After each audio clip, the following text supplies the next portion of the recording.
सबसे पहली मुख्य बात ये है कि लक्ष्य की स्थिरता और लक्ष्य स्थिर हो जाने पर प्राणपण से उसकी प्राप्ति के लिए प्रयत्न।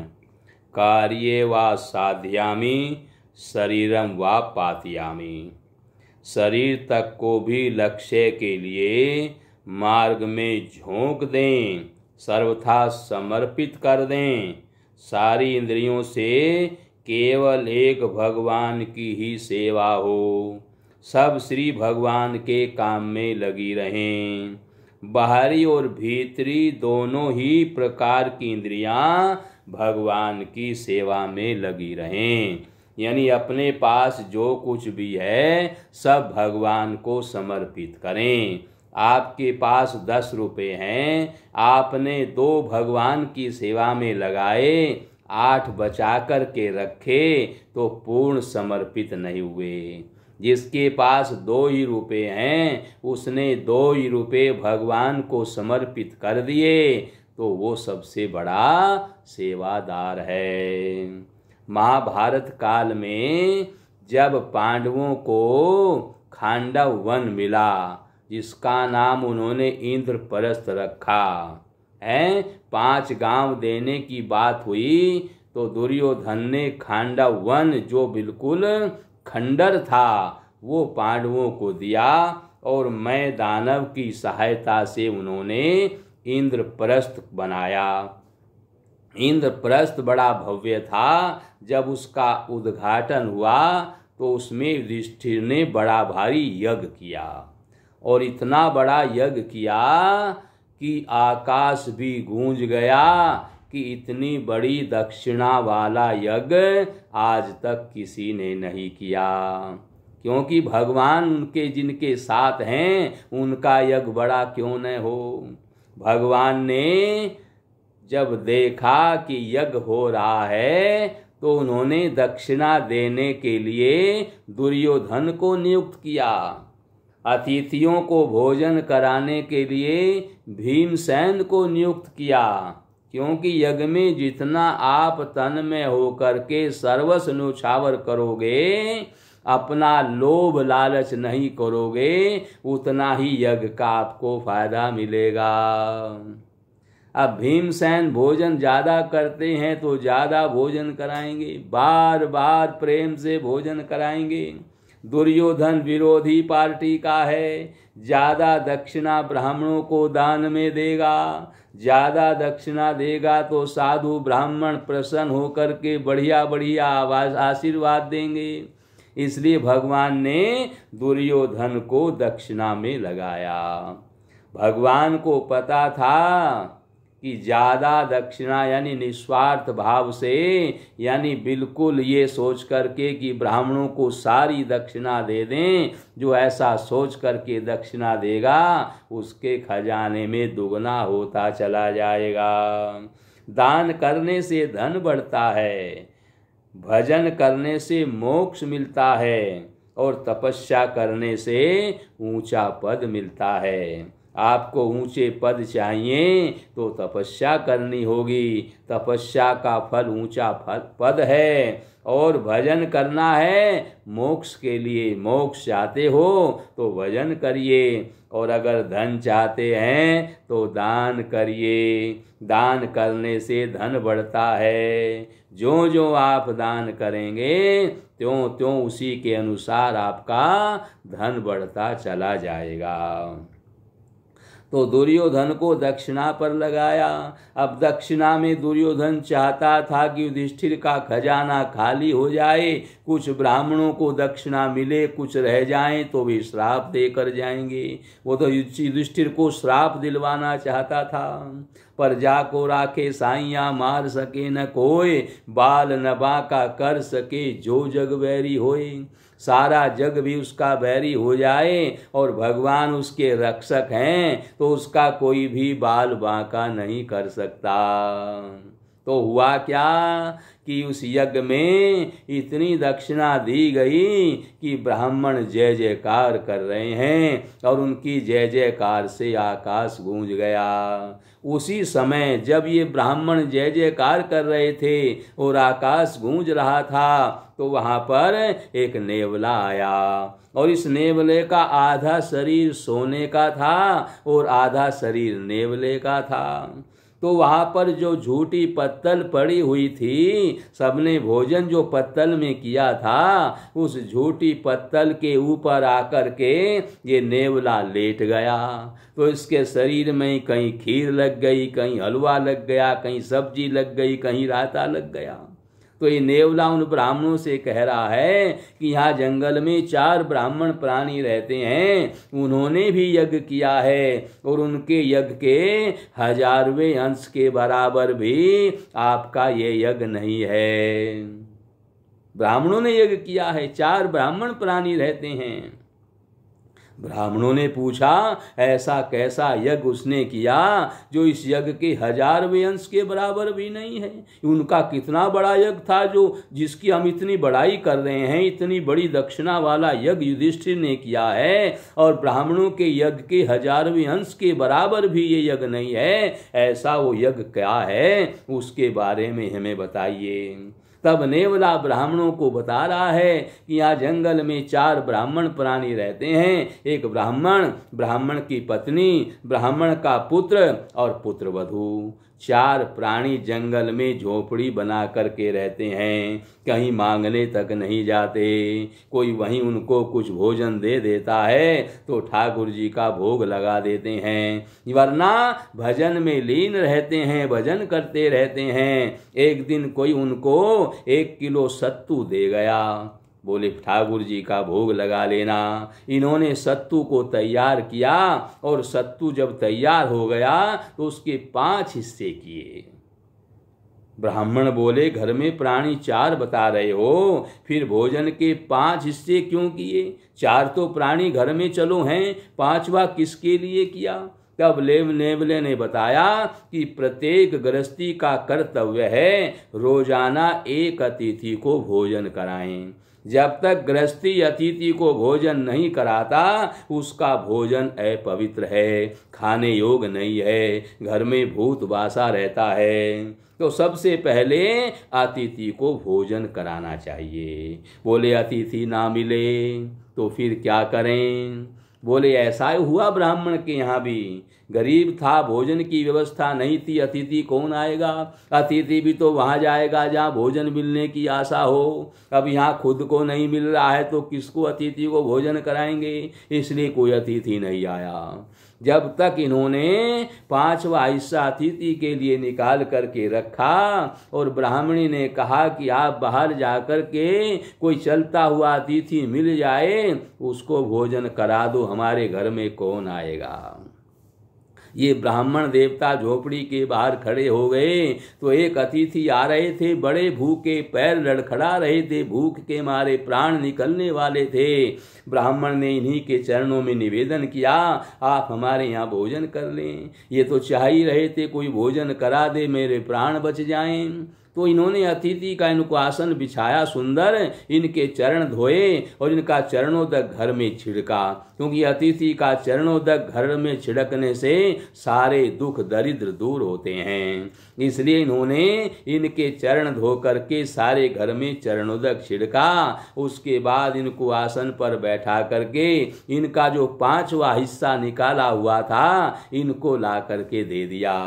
अतिथि महाराज ने भोजन किया पर ब्राह्मण ने ध्यान दिया कि इनका तो कुछ हुआ नहीं, भूख ज्यादा थी, थोड़े भोजन में कुछ हुआ नहीं। अतिथि को बुलाया, उसको कम से कम जितना हमारे पास है उतना भोजन तो दे ही देना चाहिए। ब्राह्मण ने कहा मैं औरों का हिस्सा तो नहीं दे सकता, अपना हिस्सा तो दे ही सकता हूँ। इसलिए ब्राह्मण ने अपना हिस्सा भी अतिथि महाराज को दे दिया।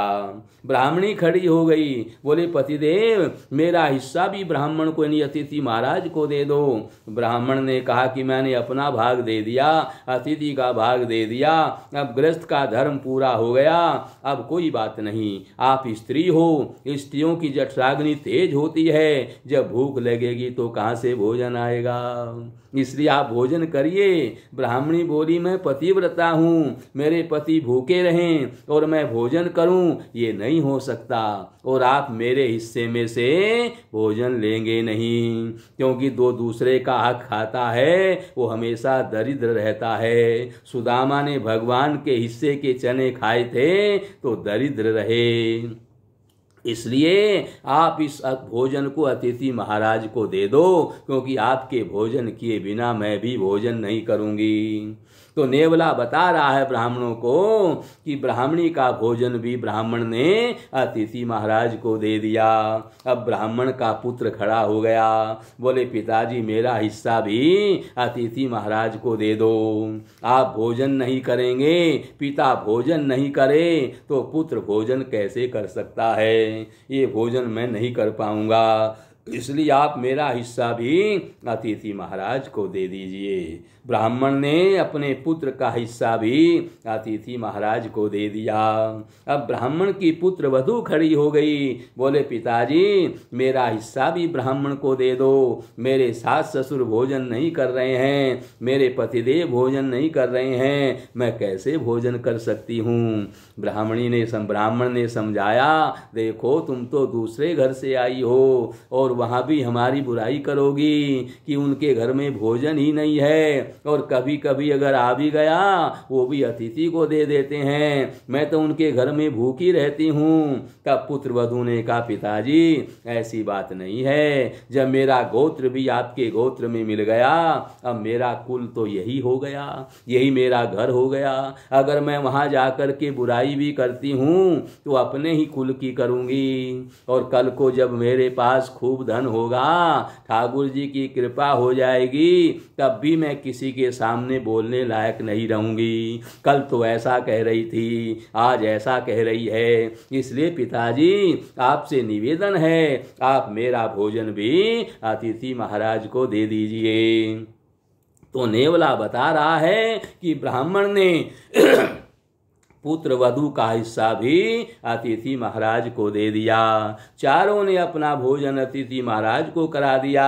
अतिथि महाराज ने भोजन किया और भोजन करके वहां से चले आए। तो नेवला बता रहा है कि मैं जाकर के अतिथि महाराज की झूठी पत्तल पर लेट गया, इतना पुण्य था उसमें कि मेरा आधा शरीर सोने का हो गया।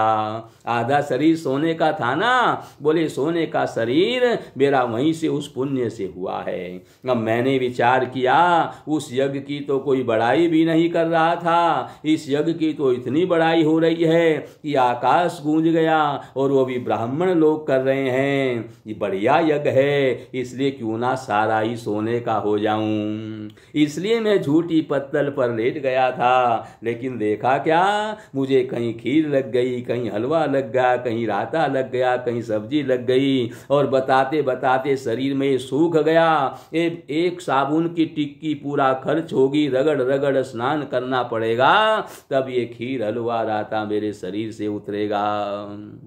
ब्राह्मण सुनकर के बड़े आश्चर्यचकित हुए। ब्राह्मणों ने विचार किया कि हम ज्यादा धन खर्च कर दें और ज्यादा बढ़िया यज्ञ हो जाए। बोले ऐसी बात नहीं है, भगवान को जितना हमारे पास है उतना ही समर्पित कर दें, उससे भगवान प्रसन्न होंगे। भगवान कहते हैं जो मैंने आपको दिया है वो अपना मत मानो, वो मेरा मानो, मुझे समर्पित कर दो तो मैं अभिमान नहीं आएगा। अपना मान करके संसार में रहोगे तो अभिमान आएगा। कामना आसक्ति ममता का त्याग करके संसार में रहना है, अभिमान नहीं आएगा। और जब अभिमान नहीं आएगा तो फिर संसार में तुम्हें किसी प्रकार का कोई दुख नहीं रहेगा। इस प्रकार से नेवले ने ब्राह्मणों को ज्ञान प्रदान कर दिया, ब्राह्मणों को ज्ञान हो गया। अब उन्होंने कहा हम तो केवल धन की बड़ाई कर रहे थे, भाव की बड़ाई नहीं कर रहे थे। तो हमारे पास में जो कुछ भी है सब भगवान का मान लो, अपना मत मानो तो आप मुक्त हो जाओगे। अपना मानना ही बंधन है। अपना मान लिया ये मेरा है, बंध गए, और मेरा कुछ नहीं है, मुक्त हो गए। मथुरा के चोबे थे, खूब भांग पी, नशे में धुत, और नदी को पार करना था तो आकर के नाव में बैठ गए। भांग के नशे में थे, नाव की रस्सी जो खूंटे से बंधी थी उसको तो खोला नहीं, और रात भर नाव खेते रहे। पूरी रात बीत गई। सवेरे महात्मा जी आए, बोले आप तो रात को ही आ गए थे, अभी तक यहीं हो, आगे कैसे पार करोगे इस नदी को? तब उन्होंने बताया कि गुरुदेव हमें रात पूरी बीत गई, रात भर नाव खेते खेते हो गई, पर ये नाव चली नहीं रही है। तब गुरुदेव ने बताया जब तक नाव की रस्सी खूंटे से बंधी रहेगी तब तक चाहे जीवन भर नाव चलाते रहो, ये नाव नहीं चलेगी। तो कामना आसक्ति ममता के को रख करके अगर संसार में रहोगे तो भव सागर से पार नहीं होंगे, चाहे हम कितना भी भजन करते रहें। भव सागर से पार होना है तो खूंटे से रस्सी खोलनी होगी, कामना आसक्ति ममता के बंधन को छोड़ना होगा, तब भव सागर से पार होंगे और तब हमारा कल्याण होगा। इसलिए यहाँ पर कहा कि अपनी इंद्रियों को बस में रखें, इंद्रियों को केवल भगवान की सेवा में लगाएं, संसार से कुछ भी आशा न करें कि कोई संसार में कुछ है नहीं, ये तो दुखों का घर है, दुखों के अलावा संसार में कुछ भी नहीं है। साधक को चाहिए कि एक भगवान को छोड़कर अन्य सभी बातों के लिए, विषयों के लिए वह बुद्धिहीन हो जाए, अंधा हो जाए, बहरा हो जाए, गूंगा हो जाए, लूला हो जाए और लंगड़ा हो जाए। इसका कारण यह है कि इन्हीं मन बुद्धि और इंद्रियों से भगवान की प्राप्ति भी होती है और इन्हीं से विषयों का सेवन भी होता है, परंतु यह है एक दूसरे का सर्वथा विरोधी। इस अवस्था से जो भगवत विरोधी साधन है, जो विषयों में फंसाने वाले विषय हैं, उनका हठ पूर्वक परित्याग कर दे, और जो प्रभु के मार्ग में ले जाने वाले साधन हैं उनका दृढ़ता से ग्रहण करके और पूरी निष्ठा एवं लगन से अपना मन उनमें लगा रहे।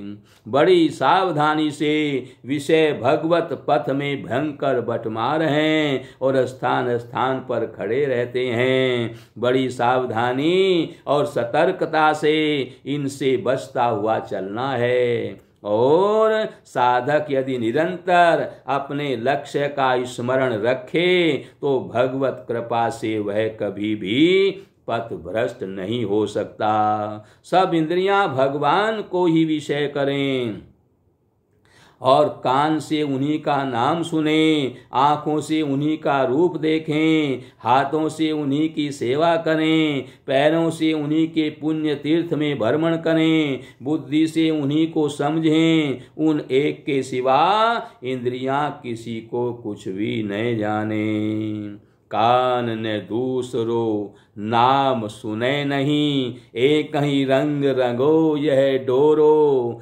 धोखे दूसरो नाम कढ़े, रसना मुख बांधी हलाहल बोरो। ठाकुर चित्त को वृत्ति कहें, ठाकुर चित्त को वृत्ति यहें, हम कैसे उठेक तजै नहीं भोरो। बाबरी वे अखियां जरी जाएं, जो सामरो छाड़ी निहारती गोरो।